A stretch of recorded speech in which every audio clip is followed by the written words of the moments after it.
கற்பனை செஞ்சு பாருங்க, உங்க கையில ஒரு கயிறு இருக்கு.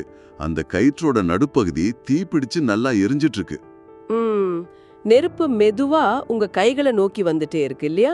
ஆமா, அந்த நேரத்துல நீங்க என்ன பண்ணுவீங்க? தப்பிச்சா போதும்னு கயிற்றை கீழே போட்டுட்டு கைகளை காப்பாத்திக்க நினைப்பீங்க. கண்டிப்பா, அதுதான் இயல்பான ஒரு ரியாக்ஷன். ஆனா சமூக வலைத்தளங்கள்ல இப்ப நடக்கிறது என்ன தெரியுமா? இரு முனைகள்லயும் ஆட்கள் அந்த எரியும் கயிற்றை கெட்டியா பிடிச்சுக்கிட்டு என் கை தான் அதிகம் சுடுது, இல்ல என் கை தான் அதிகம் சுடுதுன்னு ஒருத்தருக்கு ஒருத்தர் சண்டை போட்டுட்டு இருக்காங்க. ஓ, அந்த ஆண்கள் பெண்கள் விவாதம் பத்தி சொல்றீங்களா? எக்ஸாக்ட்லி. ஆண்களுக்கு அதிக அழுத்தமா இல்ல பெண்களுக்கு அதிக அழுத்தமா அப்படிங்கிற இந்த விவாதம் ஒரு முடிவில்லாத கயிறு இழுக்கும் போட்டி மாதிரியே போயிட்டு இருக்கு. ரொம்ப சரியான ஒப்பீடு. ஆனா பிரச்சனை அந்த கைகள்ல இல்ல, அந்த நெருப்புல தான் இருக்கு அப்படிங்கறத நிறைய பேர் மறந்துடுறாங்க. உண்மைதான். அதனாலதான் இன்னைக்கு நாம எடுத்துக்கிட்ட அந்த சோர்ஸ், அதாவது எதிர்பார்ப்புகளின் சுமை, பாலினம் மற்றும் செயல்திறன் அப்படிங்கிற அந்த கட்டுரை இந்த விவாதத்தை ஒரு புது கோணத்துல நமக்கு காட்டுது. நிச்சயமா. இன்னைக்கு நம்மளோட இந்த ஆழமான அலசலோட நோக்கமும் அதுதான். யார் அதிகம் கஷ்டப்படுறாங்கன்னு அளக்கிறதுக்காக நாம இங்க வரல. ஆமா, அது ஒரு போட்டியே கிடையாது. கரெக்ட். சமூகத்துல ஒவ்வொருத்தரும் சுமக்கிற அந்த கண்ணுக்கு தெரியாத சுமைகளை எந்த சார்பும் இல்லாம நாம பிரிக்க போறோம். இந்த இரண்டு வேறுபட்ட உலகங்களுக்குள்ள நுழைஞ்சு அங்க இருக்கிற உண்மையான சவால்களை புரிஞ்சுக்க போறோம். இந்த விவாதம் ஏன் எப்போதுமே ஒரு தவறான திசையில போகுதுன்னு புரிஞ்சுக்க முதல்ல நாம ஆண்கள் எதிர்கொள்ற சவால்களை தனித்து பார்க்கணும். கண்டிப்பா. பொதுவாவே ஆண்களோட கஷ்டம்னா உடனே குடும்ப பாரம் அப்படிங்கிற ஒரு ஒற்றை வார்த்தையில அதை முடிச்சிடுவாங்க. ஆனா நாம படிச்ச அந்த ஆதாரங்கள் இத பல அடுக்குகளா பிரிக்குது. குறிப்பா பாத்தீங்கன்னா ஆண்களுக்கான அழுத்தங்கள் பெரும்பாலும் பெர்ஃபார்மன்ஸ், அதாவது செயல்திறனை சார்ந்தே இருக்கு. ஆமா, ஒரு ஆண்னா சம்பாதிக்கணும், குடும்பத்தை முழுமையா பாத்துக்கணும் அப்படிங்கிற ஒரு கட்டாயம். இதுல ஒரு சுவாரஸ்யமான விஷயம் என்னன்னா, சம்பாதிக்கணும் அப்படிங்கிறது வெறும் பொருளாதார தேவை மட்டும் கிடையாது. நிச்சயமா இல்ல. அது ஒரு ஆணோட அடையாளம் சார்ந்த விஷயமாவே இந்த சமூகம் மாத்திடுச்சு. ஒரு ஆண் எவ்வளவு சம்பாதிக்கிறார் அப்படிங்கறத வச்சுதான் சமூகத்துல அவருக்கு எவ்வளவு மரியாதைன்னு தீர்மானிக்கப்படுது. மனித குலத்தோட பரிணாம வளர்ச்சியிலிருந்து பார்த்தா ஒரு காலத்துல வேட்டையாடி உணவை கொண்டு வரவன் தான் சிறந்த ஆண்னு பிம்பம் இருந்துச்சு இல்லையா? எக்ஸாக்ட்லி. அந்த மனநிலை தான் இப்ப பரிணாமம் அடைஞ்சு கார்ப்பரேட் உலகத்துல யார் அதிக சம்பளம் வாங்குறாங்க, யாருக்கிட்ட பெரிய வீடு இருக்குன்னு மாறிடுச்சு. இது ஒரு தொடர்ச்சியான அழுத்தத்தை உங்களுக்கு கொடுத்துக்கிட்டே இருக்கு. இப்போ எனக்கு ஒரு கேள்வி வருது. இப்போதைய காலகட்டத்தில் பெண்களும் சரிசமமாக வேலைக்கு போகிறாங்க, சம்பாதிக்கிறாங்க. அப்போ ஆண்களோட அந்த நிதி நெருக்கடி, அந்த அழுத்தம் கொஞ்சம் குறைஞ்சிருக்கணுமே? மேலோட்டமா பார்க்கும்போது நீங்க சொல்றது சரிதான். ஆனா சமூகத்தோட உளவியல் அப்படி வேலை செய்யலையே. ஓ அப்படியா? அது எப்படி? இப்போ ஒரு குடும்பத்துல பெண் வேலைக்கு போகலன்னா சமூகம் அது ஒரு பெரிய குறையா பாக்குறது இல்ல. ஆமா, ஹவுஸ் ஒய்ஃப் அப்படிங்கறத ரொம்ப சாதாரணமா ஏத்துக்குவாங்க. கரெக்ட். ஆனா அதே ஒரு ஆண் வேலை இல்லாம வீட்ல இருந்தாலோ இல்ல வியாபாரத்துல நஷ்டமாகி பொருளாதார ரீதியா கொஞ்சம் பின்தங்கிட்டாலோ சமூகம் அவனை எப்படி பாக்குதுன்னு யோசிச்சு பாருங்க. ரொம்ப மோசமா பாப்பாங்க. நிறைய விமர்சனங்கள் வரும். ஆமா, அவன் ஒரு மனிதனாகவே தோற்று போனதா முத்திர குத்தப்படுறான். அவனோட மொத்த மதிப்பும் அந்த ஒற்றை அளவுக்குள்ள சுருங்கிடுது. இந்த நிராகரிப்பு பயம்தான், ரிஜெக்ஷன் ஃபியர், ஆண்களை உள்ளுக்குள்ளேயே ரொம்ப அரிச்சிட்டு இருக்கு. அந்த நிராகரிப்பு பயம், இது ரொம்ப முக்கியமான ஒரு பாயிண்ட். இதை படிக்கும்போது எனக்கு ரொம்ப ஆச்சரியமா இருந்துச்சு. இந்த நிதி நெருக்கடி ஒரு பக்கம்னா, இதை விட ஆபத்தானது அந்த எமோஷனல் பிரஷர், அதாவது உணர்ச்சி பூர்வமான அழுத்தம். ஆமா, ஆண்கள் அழக்கூடாது அப்படிங்கிற அந்த எழுதப்படாத சட்டம். கரெக்ட். சின்ன வயசுல இருந்தே அதை சொல்லி வளர்த்துறாங்க. எனக்கு என்ன தோணுதுன்னா, அவ்வளோ அழுத்தமா இருக்கும்போது மனசுக்கு நெருக்கமானவங்ககிட்டயாவது அவங்க மனம் விட்டு பேசலாமே, ஏன் பேச மாட்டேங்கிறாங்க? ஏன்னா அப்படி பேசினா அதுக்கான விலையா அவங்க கொடுக்க வேண்டியிருக்கும். அதுதான் நிதர்சனம். விலைனா எந்த மாதிரி சொல்றீங்க? ஒரு ஆண் தன்னோட பதவீனத்தை வெளிப்படுத்தினாலோ இல்ல எனக்கு ரொம்ப சோர்வா இருக்குன்னு சொன்னாலோ அதை ஏத்துக்கிற பக்குவம் இந்த சமூகத்துக்கு இன்னும் முழுசா வரல. ஓ, உடனே அவங்கள ரொம்ப பலவீனமானவங்கன்னு முத்திர குத்திடுவாங்க. எக்ஸாக்ட்லி. அதனால அவங்க தன்னோட உணர்ச்சிகளை தங்களுக்குள்ளே புதைச்சு வச்சுக்கிறாங்க. மெடிக்கலா சொல்லணும்னா, இப்படி உணர்ச்சிகளை அடக்கி வைக்கிறதால உடல்ல கார்டிசோல் அப்படிங்கிற மன அழுத்த ஹார்மோன் ரொம்ப அதிகமா சுரக்குது. அப்போ இது வெறும் மனநலம் சம்பந்தப்பட்ட விஷயம் மட்டும் இல்ல? நிச்சயமா இல்ல. இளம் வயதிலே ஆண்களுக்கு வர்ற மாரடைப்பு, இரத்த அழுத்தம் மாதிரி பல உடல்நல பிரச்சனைகளுக்கு இந்த அமைதியான மன அழுத்தம், அதாவது சைலண்ட் ஸ்ட்ரெஸ், இதுதான் முக்கிய காரணம்னு ஆய்வுகள் சொல்லுது. இதை வச்சு பார்க்கும்போது ஆண்கள் ஒரு முடிவில்லாத மாராத்தன் ஓடுறது போல எனக்கு தோணுது. ஆமா, அந்த பந்தயத்தோட எல்லைக்கோடு அவங்க நெருங்க நெருங்க மாறிக்கிட்டே இருக்கு. முதல்ல ஒரு வேலை, அப்புறம் அதிக சம்பளம், காரு, வீடுன்னு அது பாட்டுக்கு நீண்டுட்டே போகுது. கொஞ்சம் மூச்சு வாங்குறதுக்காக அவங்க நின்னாலோ இல்ல எனக்கு வலிக்குதுன்னு சொன்னாலோ பந்தயத்திலிருந்து அவங்க முற்றிலுமா தகுதி நீக்கம் செய்யப்படுறாங்க. மிக சரியான ஒப்பீடு. அந்த மாரத்தான்ல அவங்க தனியா ஓடல, தங்களை சுத்தி இருக்கிற எல்லார் கூடயும் போட்டி போட்டுக்கிட்டு ஓடுறாங்க. அதனாலதான் அவங்களால ஒருபோதும் முழு திருப்தி அடைய முடியறதே இல்ல. ஒரு இயந்திரம் மாதிரி செயல்படணும் அப்படிங்கிற எதிர்பார்ப்பு அவங்கள மனித உணர்வுகள்ல இருந்தே அந்நியப்படுத்திடுது இல்லையா? ஆமா, அது ரொம்ப கொடுமையான ஒரு விஷயம். சரி, ஆண்களோட உலகம் இப்படி ஒரு முடிவில்லாத மாரத்தான்னா பெண்களோட உலகத்தை எப்படி பார்க்கறது? அவங்களும் அதே ஓடுதளத்துல தான் ஓடுறாங்களா? நிச்சயமா இல்ல. ஆமா, நமது ஆதாரங்களை நாம ஆழமா அலசும்போது எனக்கு அப்படி தோணல.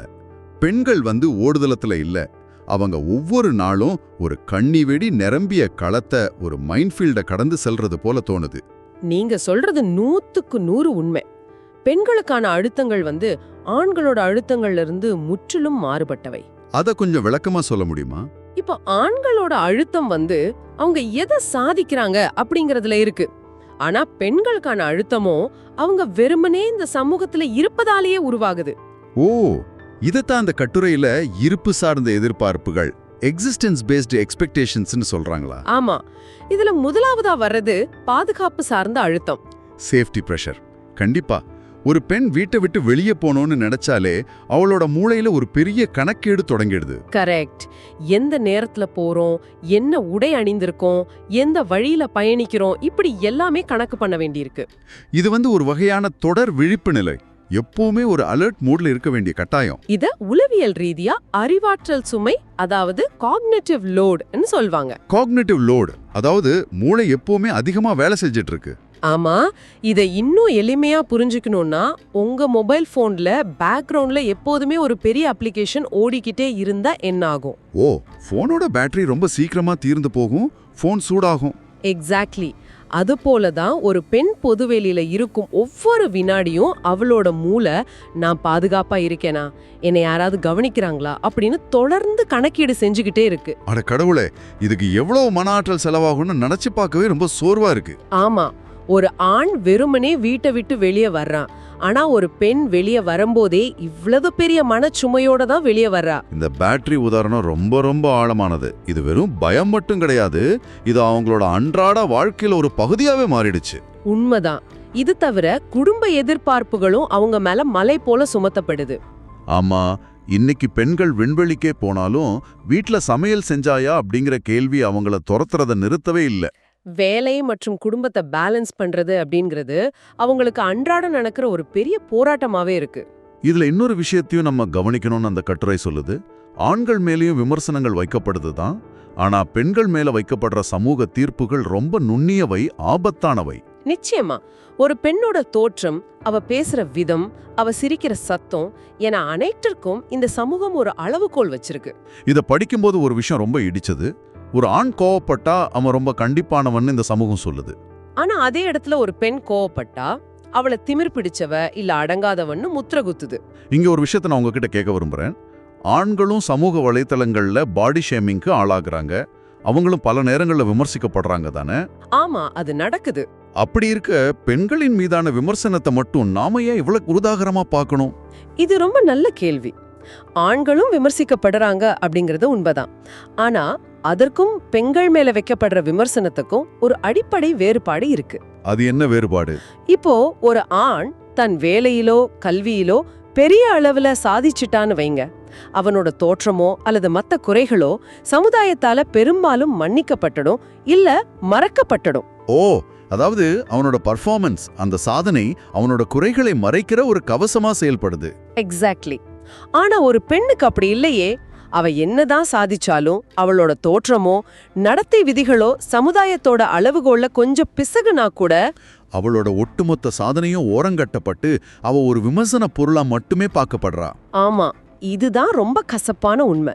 ஆஹா, இது மிக முக்கியமான ஒரு இன்சைட். இதைத்தான் நம்ம சோர்ஸும் ஆழமா வலியுறுத்துது. ஆண்களோட அழுத்தம் அப்படிங்கிறது அன்றைய நாளோட முடிவுல அவங்க எதை சாதிச்சாங்க அப்படிங்கிறத பொறுத்தது. கரெக்ட். ஆனா பெண்களோட அழுத்தமும் பின்னணியில எப்போதுமே ஒழித்து கொண்டிருக்கிற ஒரு எச்சரிக்கை அலாரம் போல இருக்கு. அவங்க எப்போதுமே தங்களை தற்காத்துக்கிற ஒரு நிலையிலேயே இருக்க வேண்டியிருக்கு.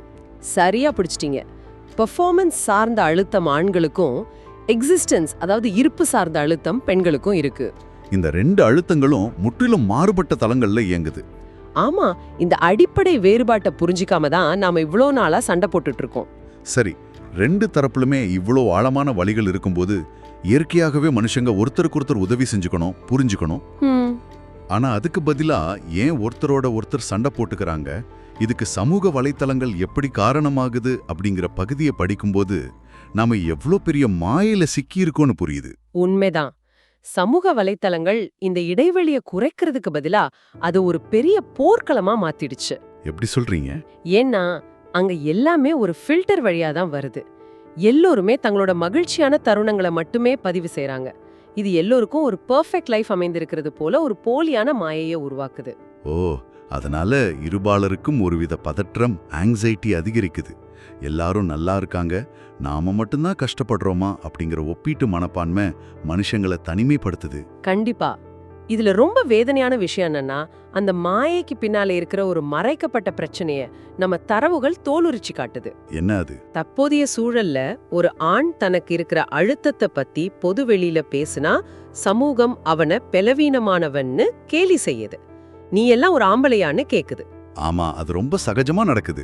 அதே நேரத்துல ஒரு பெண் தனக்கு இருக்கிற பிரச்சனைகளை பத்தி பேசினா அவளை அட்டென்ஷன் சீக்கிங், அதாவது கவனத்தை ஈர்க்க முயற்சி செய்யறாள்னு முத்திர குத்தி அவளோட வலியோட தீவிரத்தை குறைச்சு மதிப்பிடுது. இது ஒரு மிகப்பெரிய ட்ராப், ஒரு பெரிய பொறி மாதிரி தெரியுது.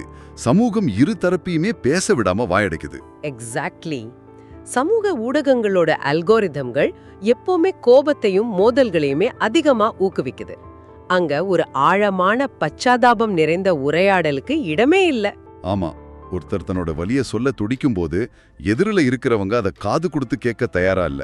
தன் வாதத்தை எப்படி நிலைநிறுத்துறதுன்னு மட்டுமே சிந்திக்கிறாங்க. இதனால அடிப்படையில நாம ஒருத்தர் மௌனமாக்கிக்கிட்டு இருக்கோம். இது கேட்கும்போது நாம மறுபடியும் நிகழ்ச்சியோட ஆரம்பத்துல பேசின அந்த எரியும் கயிற்றுக்கே செல்வது போல தோணுது. அந்த ஒப்பீடு எப்பவுமே பொருத்தமா இருக்கும். ஆனா இந்த ஒப்பீடு மனப்பான்மைய எப்படி உடைக்கிறது? யார் அதிகம் கஷ்டப்படுறாங்கன்னு அளக்க முடியாதுன்னு சொல்றீங்க.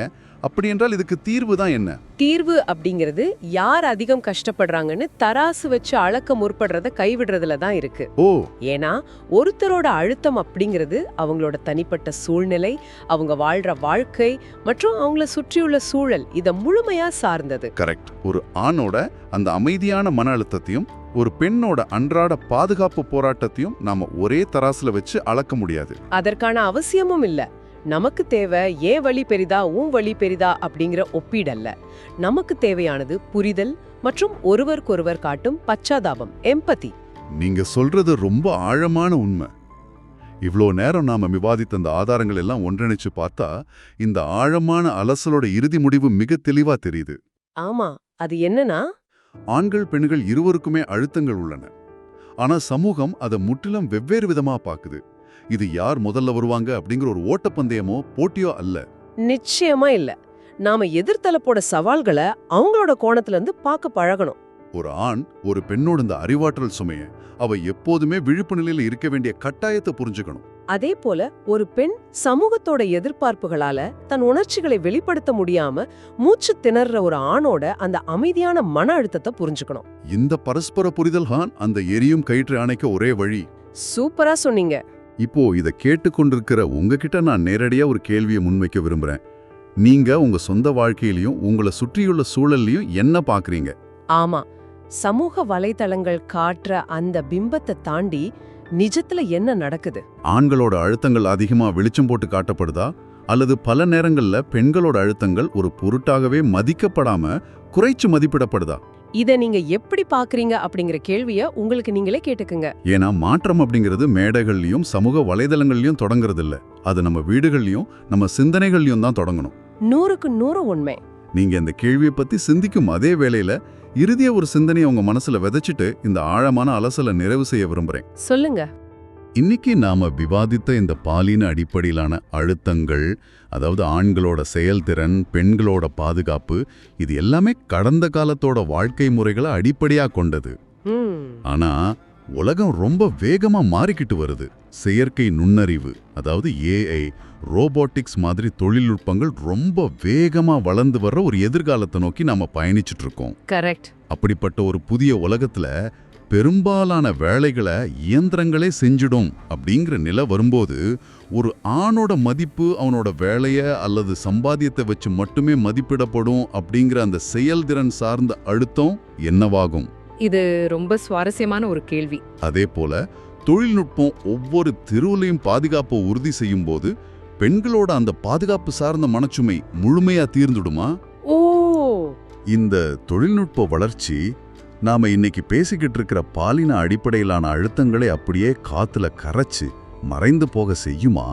அல்லது தொழில்நுட்பம் வளர வளர இந்த அழுத்தங்களும் தங்களை நவீனப்படுத்திக்கிட்டு முற்றிலும் ஒரு புதிய வடிவத்துல உருவெடுக்குமா?